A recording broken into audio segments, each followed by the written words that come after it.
there really is no truth to what you can achieve in one day. But you can't be silly about it.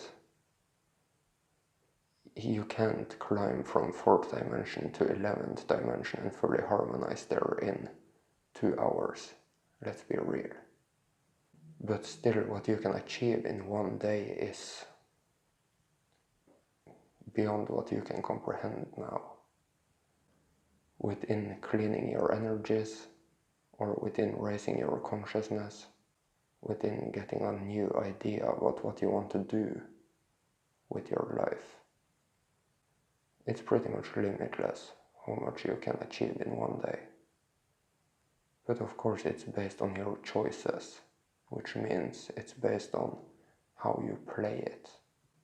And I mentioned in one video that you decide what the value of a change you made in your life should be. You decide how great of a change that really was. And it's really a mindset that will teach you to manifest. It will teach you to be positive about the changes you make. Because you really need to be positive about even the smallest change for you to be able to see how great of a change that really was. So what you can achieve in one day depends on how you play it. It depends on how you play your mind game. And there really isn't much more to say about that. It will fully depend on your consciousness, but also how much you want, how much you truly want to achieve in one day. How positive you can be about it. I'm not talking about an ego positive, I'm talking about a centered, focused positive.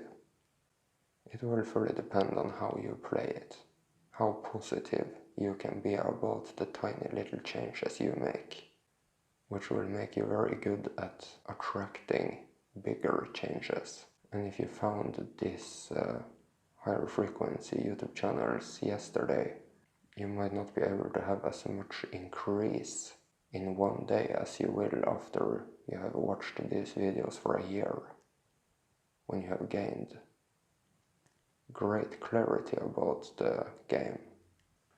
It's not so easy to catch up with your achievements. And by that I mean it's not so easy for you to be aware of what you actually have achieved in a day. If you think about achievement within consciousness, for example, or let's say within the shadow realm, cutting threads and letting go of clutter in your reality. Let's say if you were to do the pillar spin, which pretty much just means if this is your energy field and you spin this pillar spin of your source self energy around to clean this field, then you will notice that you have different things in your field like this. And you start spinning the pillar spin, and what you will notice is that these things simply fall away. But you might not consciously be aware of exactly what you just removed. You actually removed something. And that thing cannot come back. You can of course recreate it by thinking about that thing and try to think about it in the same way and energize it and create it. But if you have removed it, it's gone. You will have to recreate it again.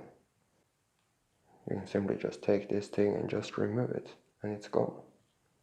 And that's what you're doing with the pillar spin, when you clean your energies. So you want to feel free, you want to feel infinite and to feel good. And by doing the pillar spin, you're removing these things that are simply hindering you from feeling good. You're removing these things that don't feel so good. And like I said, you might not be aware of exactly what you removed.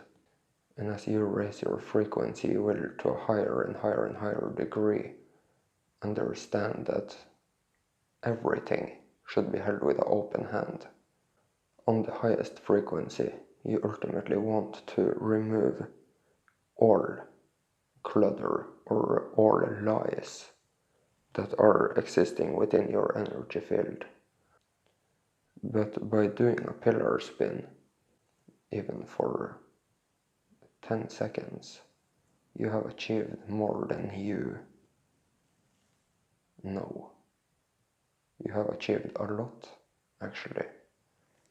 Run the pillar spin and be serious about it and feel it and really do the best you can with the pillar spin for 1 minute, and you have achieved more than you know right now. You're simply just not aware of all the achievement you had.